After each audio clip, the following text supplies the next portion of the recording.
Bonjour, ici Rachel d'Héritage Culinaire. Comme vous pouvez voir, mon assistant en cuisine, le beau Wachi, a décidé de venir voir qu'est-ce que j'avais dans mon poêlon.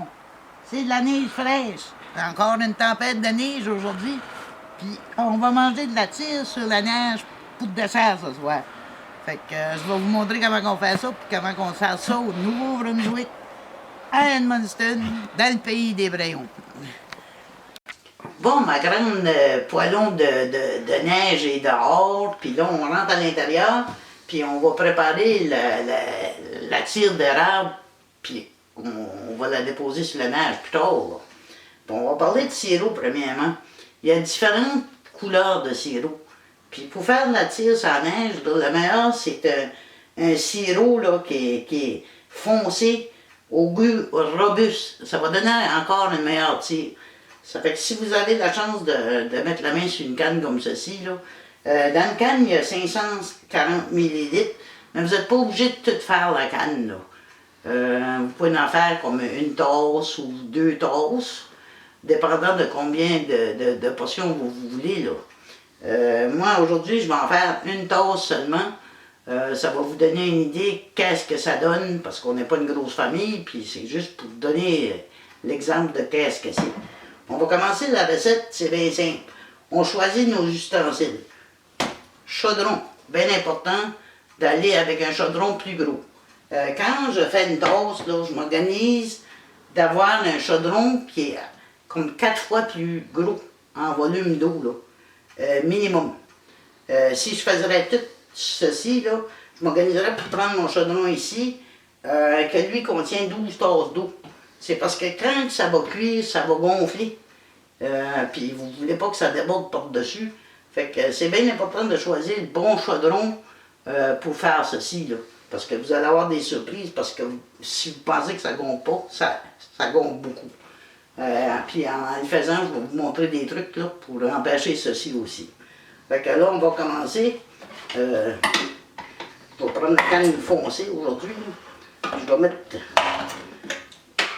la moitié de la canne.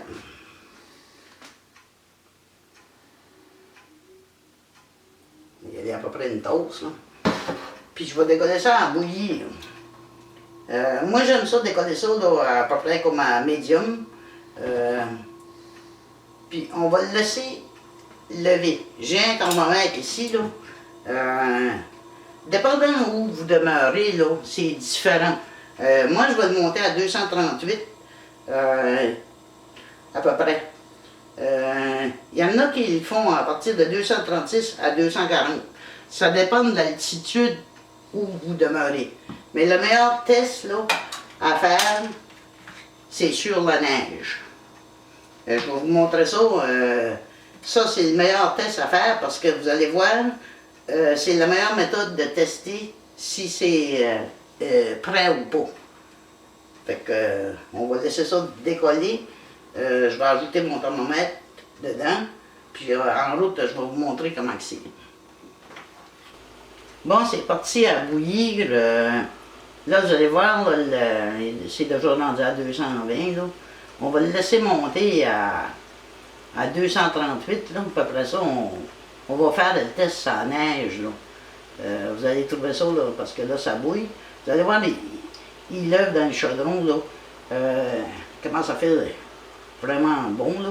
Si vous voyez que ça a l'air envie de bouillir puis de passer par-dessus votre chaudron, là, des fois, qu'est-ce que le monde font, c'est prendre un peu de beurre, beurrer le tour du chaudron et le top, pour pas que ça déborde, ou bien prendre un morceau de beurre puis le lâcher dans votre chaudron. Vous allez voir, ça va arrêter le bouillage par-dessus.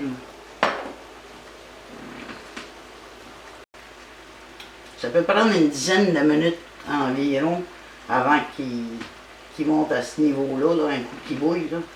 Fait que moi je mets ça à médium, puis je laisse ça là. C'est une bonne température pour faire ceci. Là. À mesure que ça va bouillir, je vais vous montrer aussi le test sur la neige, là, pour ceux-là qui n'ont pas de thermomètre. Comme moi je suis chanceuse, j'ai le thermomètre à ma mère, puis c'est comme un beau cadeau. c'est comme un leg qu'elle m'a fait. Ça a comme peut-être 75 ans de vieux, ça, ce thermomètre-là. Puis moi, c'est mon thermomètre qui fait du fudge, puis toutes sortes de choses, de bonbons, là. C'est le thermomètre, ça. Bon, là, nous autres, on est rendu à 232, là. Mais quelqu'un qui n'a pas de thermomètre, il voit ça bouillir, ça fait à peu près une dizaine de minutes, là. Vous voulez vérifier si c'est prêt. Il y a un truc à ça. C'est une boule de neige ici, là. Vous en prenez juste un petit peu, puis vous le coulez dessus. Si il commence à former, vous voyez là, il sent bien pas pire, là. Parce que là, je vais le montrer, là, peut-être bien 1 degré de plus, puis il va être parfait. Parce que s'il passe au travers de votre neige, là, puis il fait pas, il durcit pas sur la neige, là, puis il fait un trou, puis il descend comme tantôt, là. Vous voyez la différence, là? On va continuer, là, comme, je vais le monter 1 degré de plus, là. Je vais le monter à 238, là, puis vous allez voir la différence, là. Là, il commence à être pas pire, là. Parce qu'il commence à faire des boules, là. Il commence à faire des boules. C'est ça qu'il faut qu'il fasse, là. Je suis parfaite. Je suis à 238 comme je suis là. Vous voyez, il fait des boules sur la neige. C'est ça qu'il faut qu'il fasse. C'est ça le test ultime. Il faut qu'il fasse des boules comme ceci, là. Il est parfait. Parce que, vous voyez, il fait une boule. Fait qu'on arrête ça. Il est parfait. On enlève ça dessus le feu. On enlève notre thermomètre. Là, j'ai oublié de faire quelque chose. D'habitude, j'ai 2 tasses d'eau chaude. Je ne prends pas mon thermomètre et l'envoyer dans de l'eau chaude parce que ça peut faire un choc et ruiner mon thermomètre. Alors, je me prends de l'eau chaude. Merci Guy. Je prends mon thermomètre comme ceci, je l'envoie dans l'eau chaude. Alors la température va descendre, puis ça va être moins choquant pour mon thermomètre. Bon, là maintenant le temps de couler ça sur la neige. J'ai rentré ma belle neige que Dame Nature nous fournit bien chez nous, là. Il faut faire des petites lignes, là, à peu près 5-6 pouces de long, là. C'est ça qui est plaisant, là. Si vous voyez que votre sirop il est trop épais, là, vous pouvez rajouter un peu d'eau puis le brasser. Si vous voyez qu'il est trop épais, là. Puis on va se faire des belles petites lignes ici, là.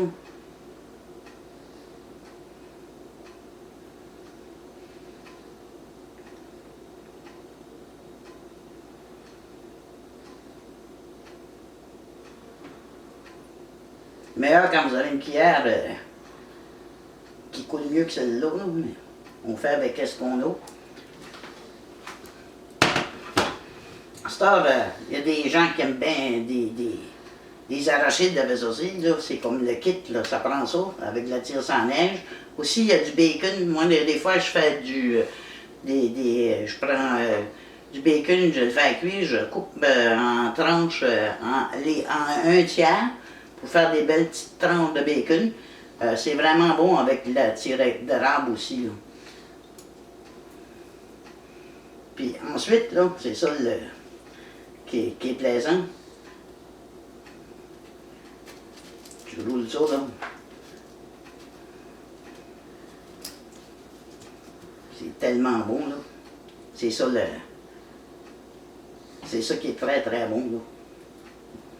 Fait que, bon appétit. Une autre chose, si vous reste du sirop, là, puis vous voulez vous payer une traite là, à l'intérieur, vous prenez votre sirop comme ceci, là. On va se faire une belle place dans la neige, là. Je vais vous montrer, là. Ça va faire de la tire, ça. Ça, là, c'est vraiment bon aussi, là.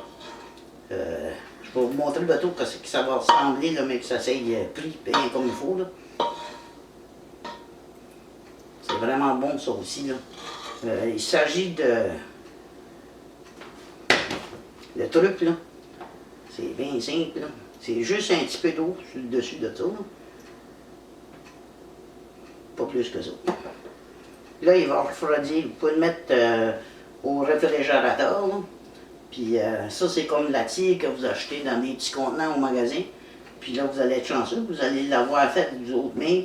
Puis c'est pas dur. Vous pouvez vous en faire n'importe quand de ça. Ça fait une belle petite collation. Puis c'est très très bon. Là.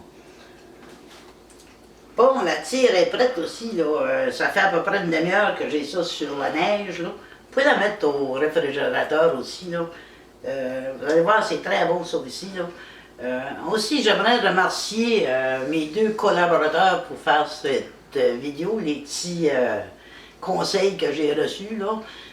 C'est Jean-Noël Morin de la ferme JN Morin à Saint-Zacharie au Québec, ainsi que mon voisin Jean-Paul Morin. Hey, c'est la journée des Morins, les spécialistes du sirop d'érable. Jean-Paul m'a donné le truc de la boule de neige pour tester la bonne température là, pour que le sirop soit prêt pour faire de la bonne tire. Alors, si vous avez nos vidéos, là, gênez-vous pas. Aimez, commentez, partagez. Suivez-nous sur notre YouTube, le canal, là, sur le site web d'Héritage Culinaire, aussi sur le groupe d'Héritage Culinaire. Vous allez voir, là, c'est très bon ça ici, là. C'est dur, c'est comme qu'est-ce que vous achetez à l'épicerie, puis vous payez comme 5-6 piastres pour un petit plat, là. Vous pouvez réaliser ça à la maison dans quelques minutes. Au revoir, à la prochaine.